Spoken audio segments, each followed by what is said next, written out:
Especial Panorama MT. Olá, tudo bem? Eu sou o Rogério Júnior do Panorama MT e o destaque desta semana é sobre a censura sofrida pelo coletivo de jornalismo independente chamado Contexto. O cofundador e estudante de jornalismo da UFMT, meu colega aí, Marcos Salesi, é o entrevistado de hoje. E ele conta como tem sido o trabalho de reportagem de rua em meio a essa pandemia do novo coronavírus e ainda também conversamos sobre a escalada de ataques contra o trabalho dos jornalistas.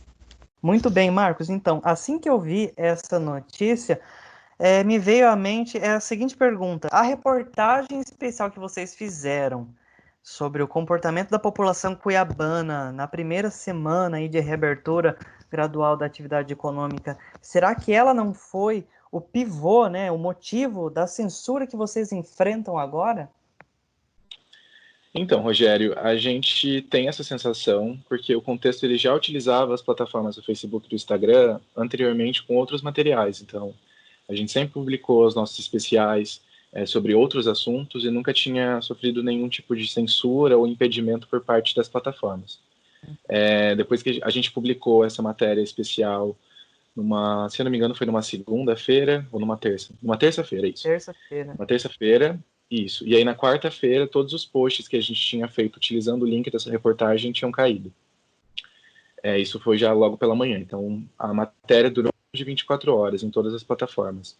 A gente recebeu um aviso do Facebook dizendo que essa reportagem tinha sido banida por uma suspeita de spam, mas sem muito detalhamento. A gente também não entendia que possibilidade podia ser essa, justamente porque a gente já tinha utilizado a plataforma outras vezes, com outros links do nosso próprio site, e nunca tinha tido nenhum problema. Então a gente acredita sim que essa matéria que fala sobre reabertura tenha sido pivô, mesmo que a gente tenha pensado muito sobre o recorte que a gente ia trazer para essa reportagem. Uhum. E também nessa decisão do Facebook, eles só disseram que foi um spam, eles não esclareceram outros critérios?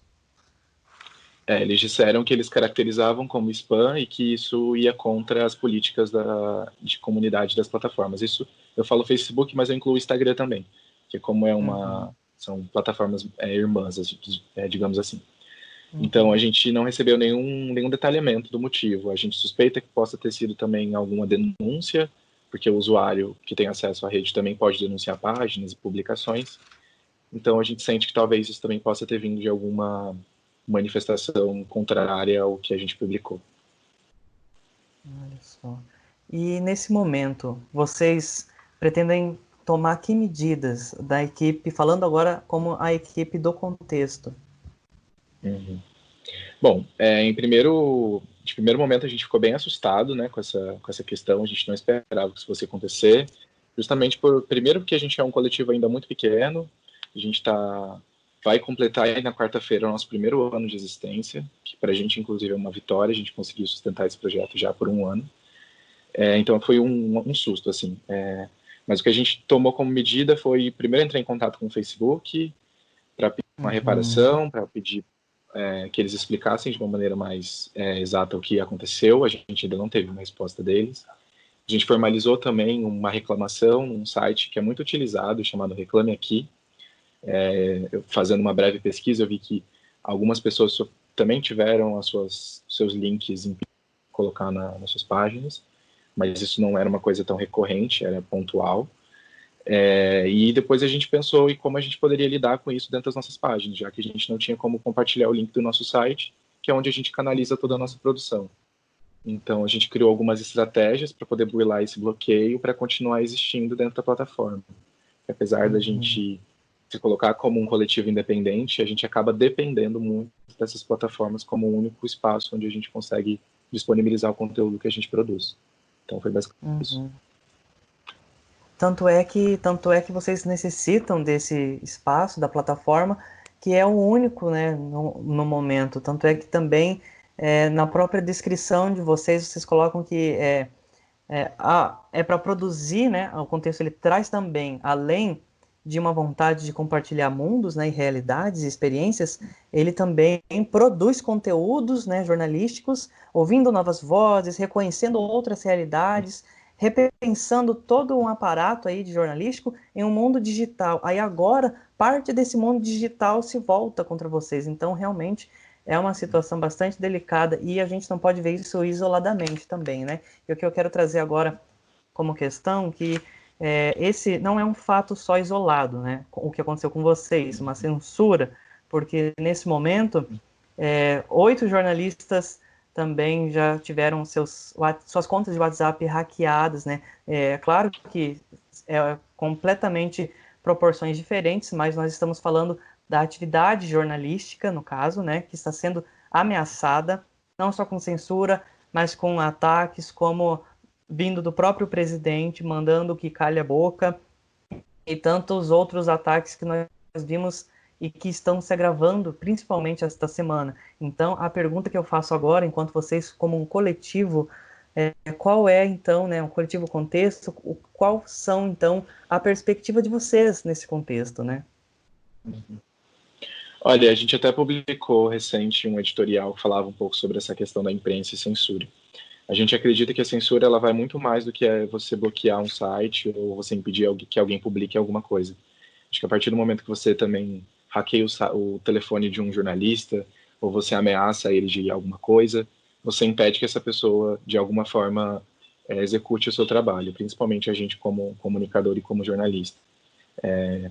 Uma coisa que está muito intrínseca na gente às vezes, o medo impede, às vezes, a gente de escrever alguma coisa. Então, isso também é uma posição de censura. Muito assim, durante esse período de pandemia, que o jornalismo sairia mais forte desse pós-pandemia e tudo mais. Mas a gente tem uma posição muito crítica com relação a essa frase, porque é o que a gente até escreveu no editorial, de que forma a gente vai pensar nesse fortalecimento se quem endossa esse tipo de violência, por exemplo, contra os comunicadores, é o próprio presidente da República. Acho que no contexto que a gente tem de Brasil hoje, a gente vê um ataque, uma violência, uma agressão institucionalizada. É um discurso contra a imprensa que ele não vem de bases isoladas. É um discurso que ele é fundamentado, quase que regulamentado. Isso não é porque isso não é constitucional, mas vindo de um dos representantes máximos da nação, é como se você dissesse para o cidadão que ele tem total direito de agredir um jornalista ou de impedir que esse trabalhador, porque é bom a gente ressaltar que jornalista é um trabalhador, o repórter que está ali na TV com o microfone na mão, ele está trabalhando, ele está fazendo o serviço dele, às vezes a mão de outras pessoas. Então, acho que essa censura no Brasil ela vem de diversas maneiras e a gente não pode pensar, em hipótese alguma, que a gente vai conseguir sair disso com o presidente do Senado ou da Câmara dos Deputados publicando uma nota de repúdio, né? A gente precisa que as instituições brasileiras tomem uma posição frente a isso, porque a imprensa sozinha não é capaz de vencer isso, né? Por mais que a gente já tenha registros históricos, e aí eu falo de 64 e 68, onde a imprensa resistiu bravamente, inclusive praticamente sozinha. Agora eu queria voltar a falar da reportagem especial de vocês. Queria saber como foi os bastidores de ir para a rua nesse momento e fazer esse magnífico trabalho que resultou nessa reportagem. Ok. Essa reportagem ela foi pensada com algumas semanas de antecedência. Todo mês, a gente está tentando publicar uma grande reportagem especial. No mês anterior, a gente falou sobre o trabalho dos jornalistas que estão cobrindo a crise da pandemia. E nessa a gente decidiu falar sobre a reabertura por conta do decreto que a prefeitura tinha lançado e tudo mais. Nosso primeiro receio era ir para a rua, né? Nesse contexto, a gente tinha um pouco de como a gente ia fazer isso, já que a gente não tinha como casa, porque algumas questões a gente não conseguiria chegar estando em casa. Então a gente se dividiu, eu e a Beatriz, que é a minha companheira nessa reportagem. No início da semana, cada um foi separado, foi no centro, com máscara, com álcool gel, com papel para limpar, todo o material que a gente usa, porque é uma coisa que a gente até recomenda e que está nas recomendações da Brage. Vai fazer gravação com alguém, com um gravador ou celular, termina de fazer a gravação, higieniza o celular, já que você vai entregar as pessoas. É uma preparação psicológica também, porque ir para a rua nesse momento, e dentro da nossa reportagem a gente falou muito sobre a fila do saque do auxílio emergencial nas agências da Caixa Econômica. Então, era uma situação muito difícil, porque você tentar entrevistar alguém que está nessa situação é muito complicado.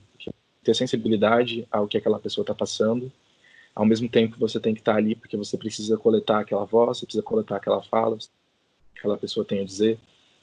E uma coisa que o contexto tem, que eu acho primordial dentro do jornalismo também, é você saber o momento que você vai abandonar alguma questão ou alguma pauta única e exclusivamente pela sensibilidade. Tiveram momentos de entrevistas que a pessoa começava a falar e se emocionava muito. Então, ali era o momento que eu pedia para a pessoa parar, que não tinha problema, e me recolhia. Como tinha momentos de pessoas que estavam muito eufóricas, porque queriam sacar e estavam muito indignadas com aquela situação e pegavam no meu braço, puxavam o gravador para mais próximo. Então, aí você já sentia aquela questão, nossa, eu preciso me distanciar por conta das questões de saúde. Então, era um ambiente muito delicado, assim. E a gente tentou trazer para a reportagem todos esses...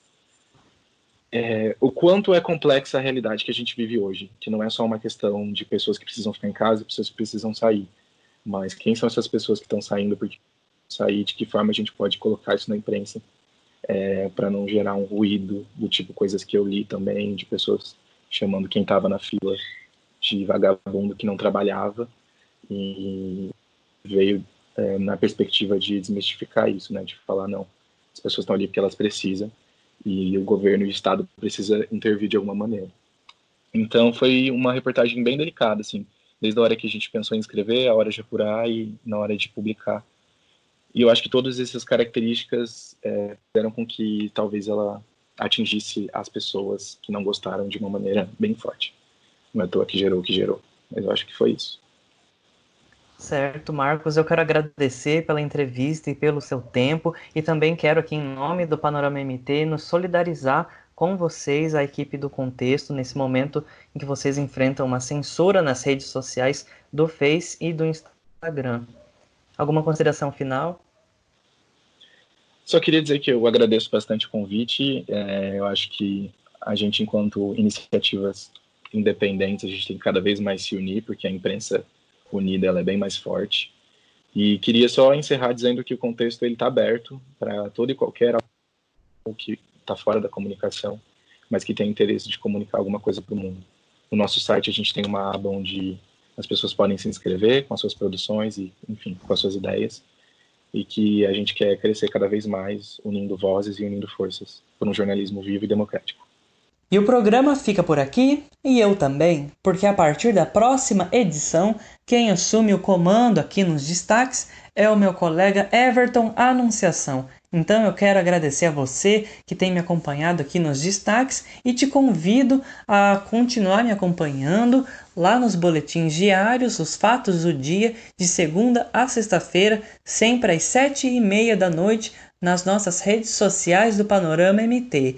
E também quero aproveitar o espaço para anunciar mais uma mudança aí. É o novo quadro do meu colega Giordano Tomaselli, que vai estrear toda terça e quinta-feira, a partir das 5 da tarde, um programa chamado Notícia de Fato, para combater a desinformação no meio desta pandemia do novo coronavírus. Então, é bastante mudança, é bastante novidade, mas eu tenho certeza que você vai gostar e vai conseguir acompanhar tudinho. Então, eu vou ficando por aqui, viu? Eu sou Rogério Júnior para o Panorama MT.